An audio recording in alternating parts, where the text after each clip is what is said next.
Book 5. Ulysses reaches Scheria on a raft.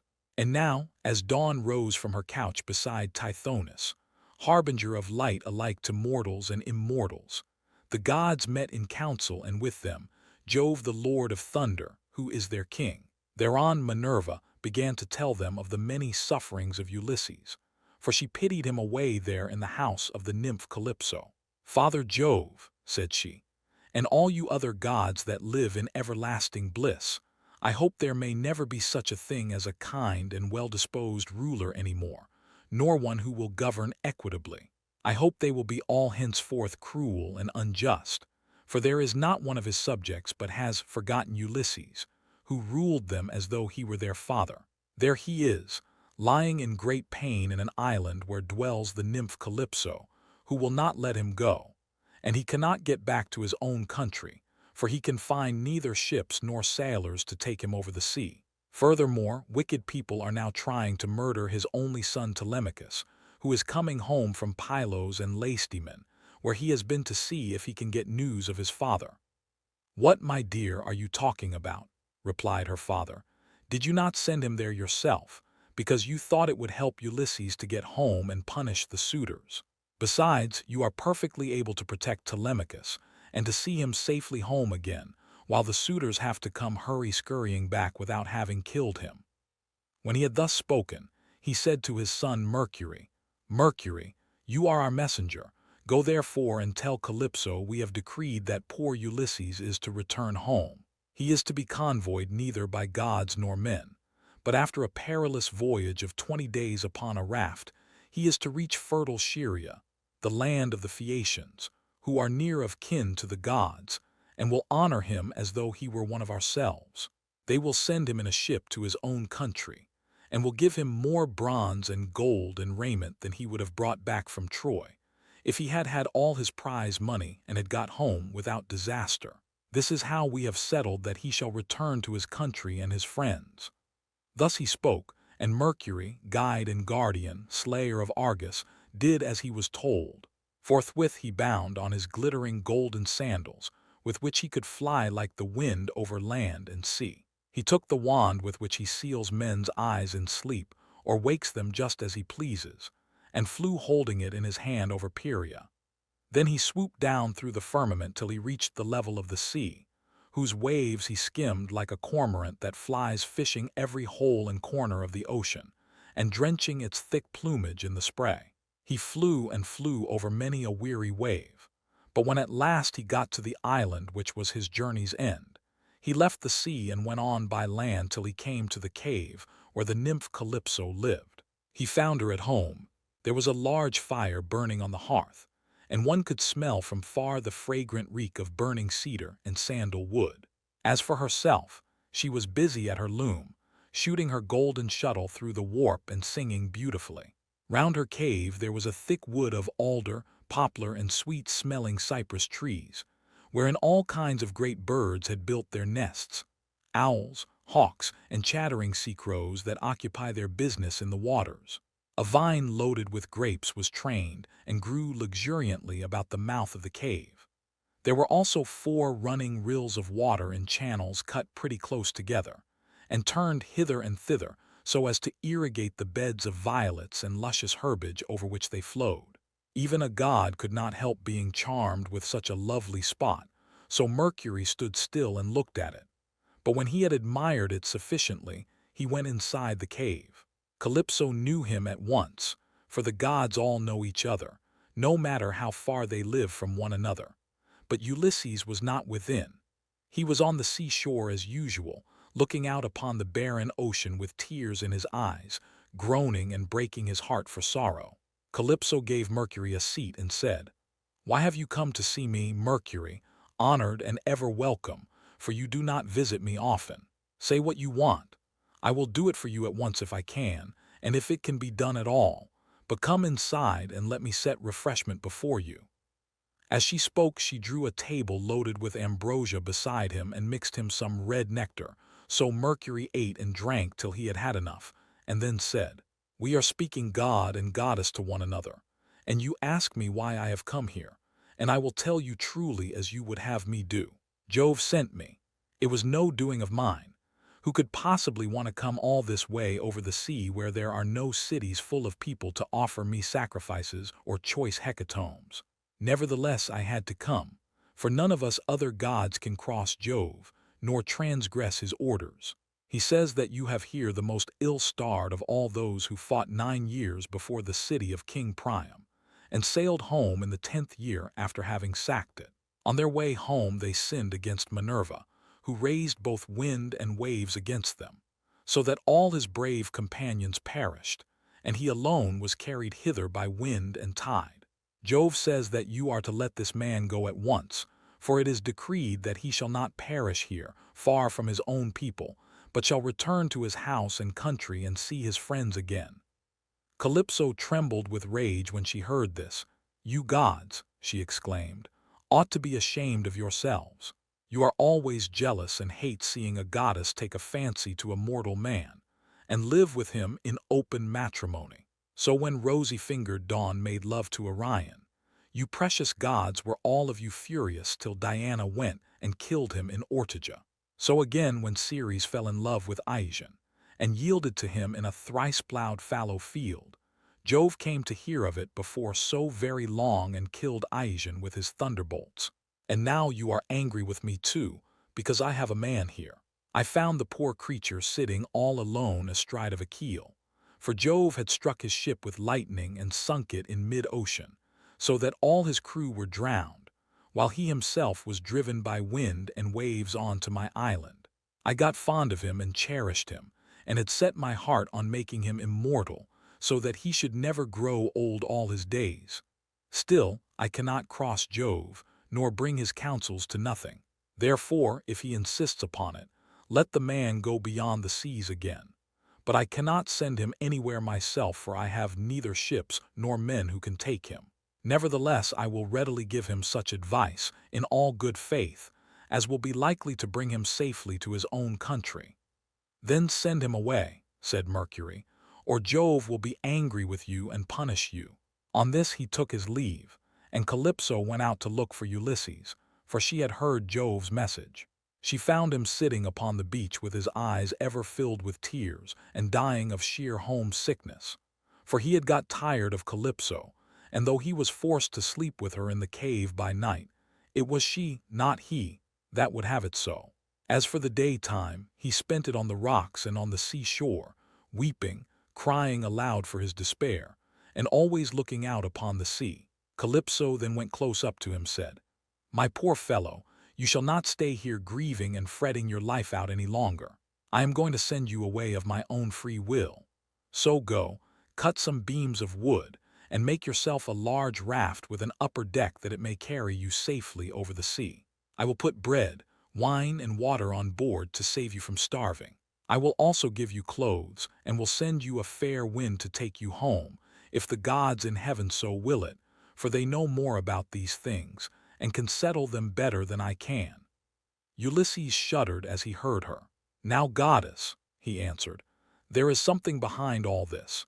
You cannot be really meaning to help me home when you bid me do such a dreadful thing as put to sea on a raft. Not even a well-found ship with a fair wind could venture on such a distant voyage.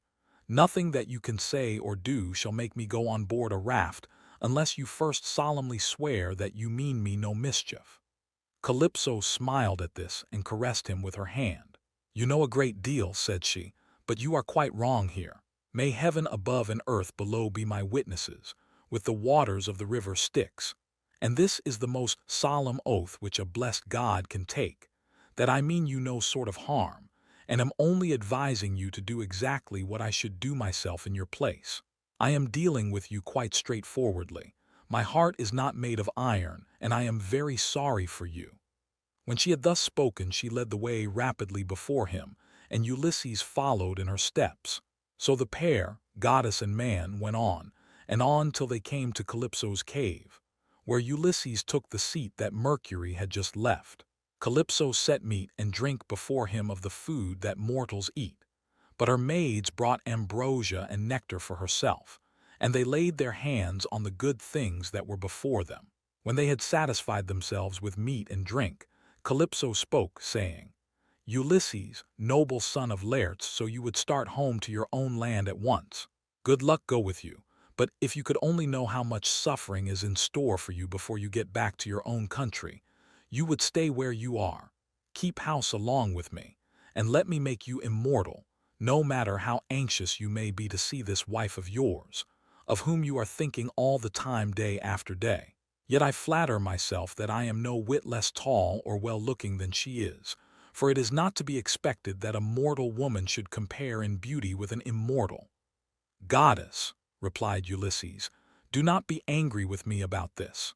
I am quite aware that my wife Penelope is nothing like so tall or so beautiful as yourself. She is only a woman, whereas you are an immortal. Nevertheless, I want to get home and can think of nothing else. If some god wrecks me when I am on the sea, I will bear it and make the best of it. I have had infinite trouble both by land and sea already, so let this go with the rest. Presently the sun set, and it became dark, whereon the pair retired into the inner part of the cave and went to bed. When the child of morning rosy-fingered dawn appeared, Ulysses put on his shirt and cloak, while the goddess wore a dress of a light gossamer fabric, very fine and graceful, with a beautiful golden girdle about her waist and a veil to cover her head. She at once set herself to think how she could speed Ulysses on his way. So she gave him a great bronze axe that suited his hands. It was sharpened on both sides, and had a beautiful olive-wood handle fitted firmly onto it. She also gave him a sharp adze, and then led the way to the far end of the island where the largest trees grew, alder, poplar, and pine, that reached the sky, very dry and well seasoned, so as to sail light for him in the water. Then, when she had shown him where the best trees grew, Calypso went home, leaving him to cut them, which he soon finished doing. He cut down 20 trees in all and adzed them smooth, squaring them by rule in good workmanlike fashion. Meanwhile Calypso came back with some augers, so he bored holes with them and fitted the timbers together with bolts and rivets. He made the raft as broad as a skilled shipwright makes the beam of a large vessel, and he fixed a deck on top of the ribs, and ran a gunwale all round it. He also made a mast with a yard arm, and a rudder to steer with. He fenced the raft all round with wicker hurdles as a protection against the waves, and then he threw on a quantity of wood. By and by Calypso brought him some linen to make the sails, and he made these too, excellently, making them fast with braces and sheets. Last of all, with the help of levers, he drew the raft down into the water. In 4 days he had completed the whole work, and on the 5th Calypso sent him from the island after washing him and giving him some clean clothes. She gave him a goat skin full of black wine, and another larger one of water.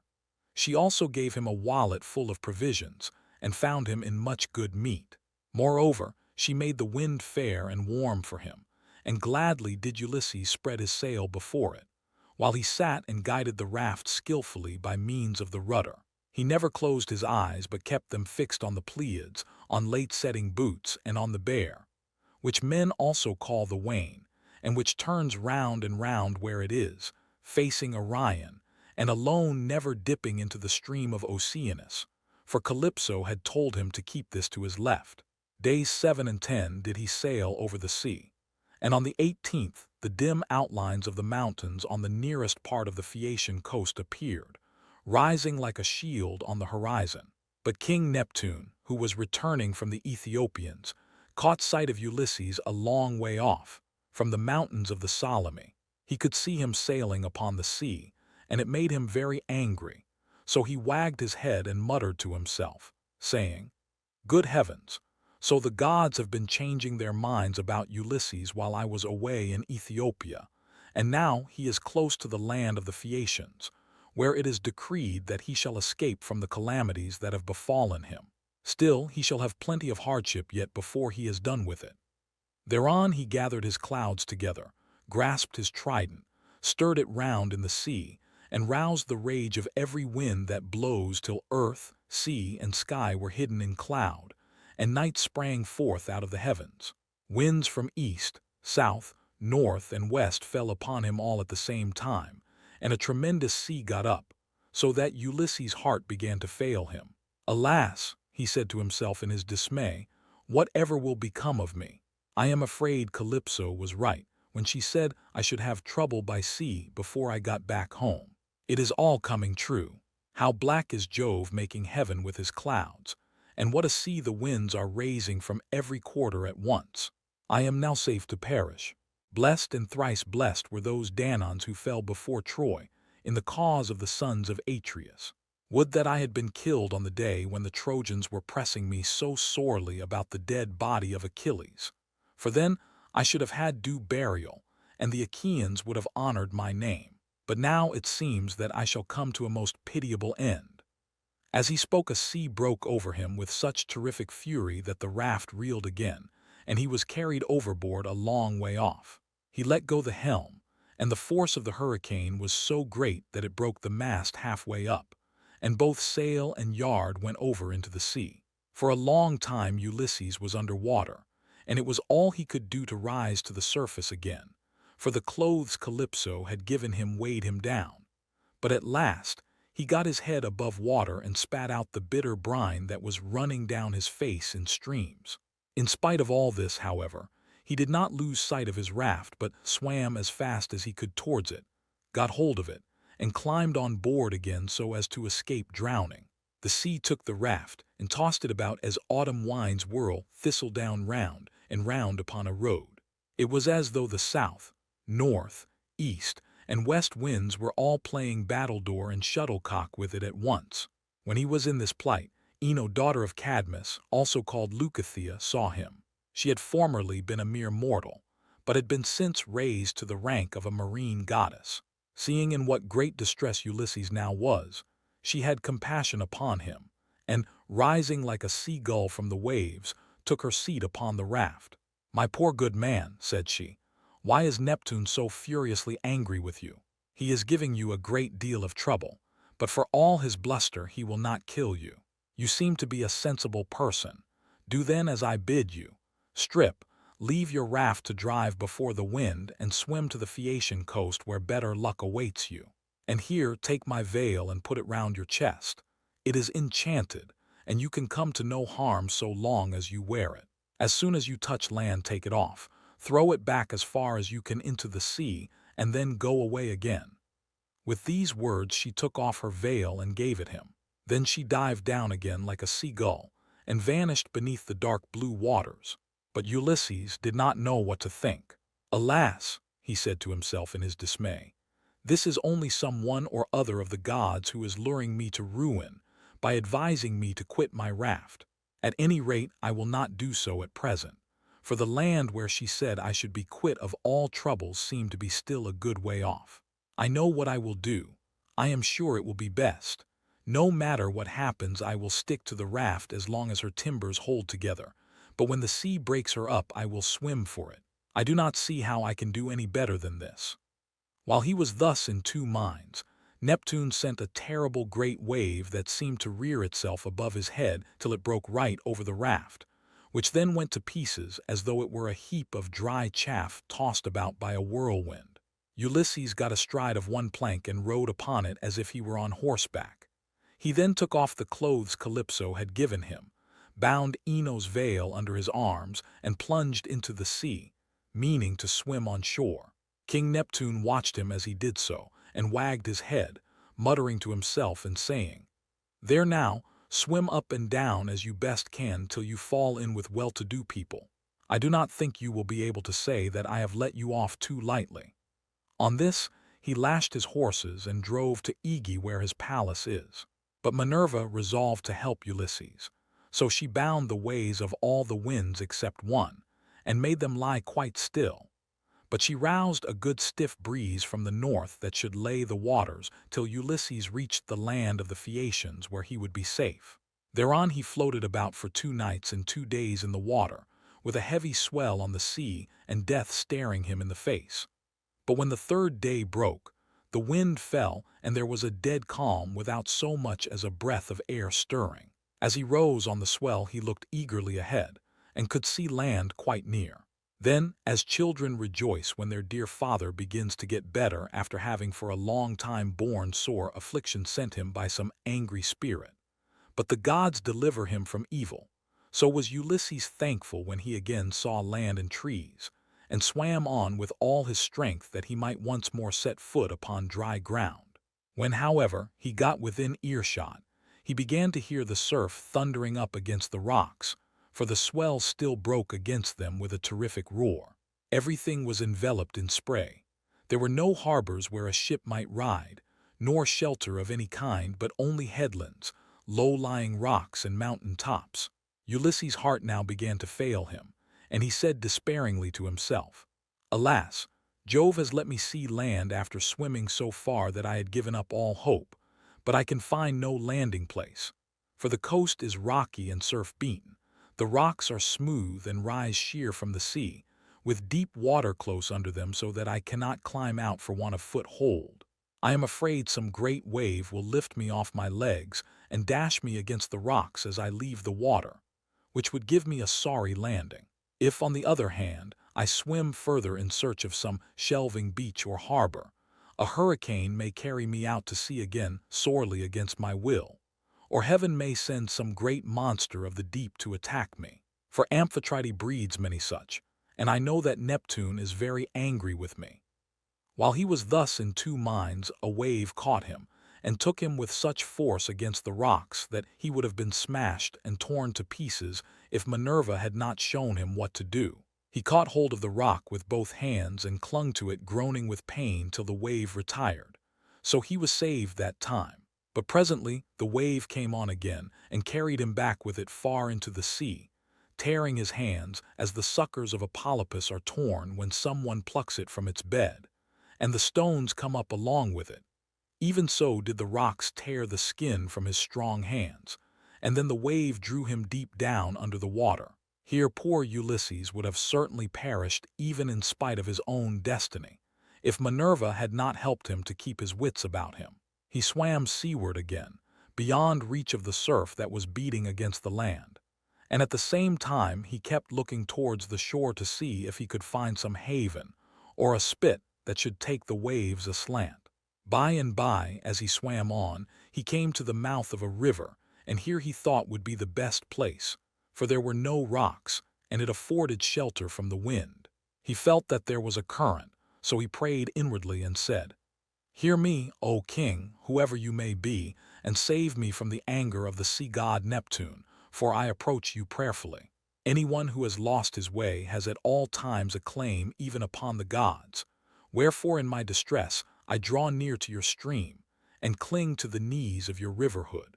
Have mercy upon me, O king, for I declare myself your suppliant." Then the god stayed his stream and stilled the waves, making all calm before him, and bringing him safely into the mouth of the river. Here at last Ulysses' knees and strong hands failed him, for the sea had completely broken him. His body was all swollen, and his mouth and nostrils ran down like a river with sea water, so that he could neither breathe nor speak, and lay swooning from sheer exhaustion. Presently, when he had got his breath and came to himself again, he took off the scarf that Ino had given him and threw it back into the salt stream of the river, whereon Ino received it into her hands from the wave that bore it towards her. Then he left the river, laid himself down among the rushes, and kissed the bounteous earth. "Alas," he cried to himself in his dismay, "whatever will become of me, and how is it all to end? If I stay here upon the river bed through the long watches of the night, I am so exhausted that the bitter cold and damp may make an end of me, for towards sunrise there will be a keen wind blowing from off the river. If on the other hand I climb the hill's side, find shelter in the woods, and sleep in some thicket, I may escape the cold and have a good night's rest, but some savage beast may take advantage of me and devour me." In the end he deemed it best to take to the woods, and he found one upon some high ground not far from the water. There he crept beneath 2 shoots of olive that grew from a single stalk, the one an ungrafted sucker, while the other had been grafted. No wind, however squally, could break through the cover they afforded, nor could the sun's rays pierce them, nor the rain get through them, so closely did they grow into one another. Ulysses crept under these and began to make himself a bed to lie on, for there was a great litter of dead leaves lying about. enough to make a covering for 2 or 3 men, even in hard winter weather. He was glad enough to see this, so he laid himself down and heaped the leaves all round him. Then, as one who lives alone in the country, far from any neighbor, hides a brand as fire seed in the ashes to save himself from having to get a light elsewhere, even so did Ulysses cover himself up with leaves. And Minerva shed a sweet sleep upon his eyes, closed his eyelids, and made him lose all memories of his sorrows.